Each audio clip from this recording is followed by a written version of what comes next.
మనని సమస్యలు ఎలా వెంటాడుతూ ఉంటాయి అని అంటే చచ్చిపోతామేమో అన్నంత భయం వేస్తూ ఉంటుందన్నమాట. ఎప్పుడు కూడా ప్రహ్లాదుడిని చూడండి, ఇలా చంపేద్దామా అలా చంపేద్దామా అని కన్న తండ్రి సైతం వెంటాడుతూనే ఉన్నాడు. అంటే మృత్యువుని దగ్గరికి తీసుకురావడం, ఎలా స్వామి రక్షిస్తూ ఉండడం.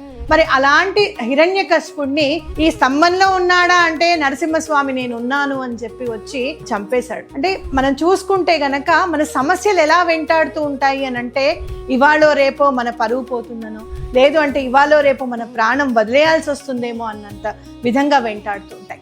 అలాంటి సమస్యలను తొలగింప చేసుకోవాలి అని అంటే నరసింహస్వామి కాళ్ళు పట్టుకోవాల్సిందే. అలాగే సుదర్శన నరసింహ హోమం గనక చేసుకుంటే గనక ఎలాంటి కర్మ దోషాలైనా కూడా తొలగిపోయి నరసింహస్వామి యొక్క అనుగ్రహం కలుగుతుంది. మరి నరసింహస్వామిని సుదర్శనుని పూజించాలి అంటే అత్యంత ప్రీతికరమైన తిథి పౌర్ణమి.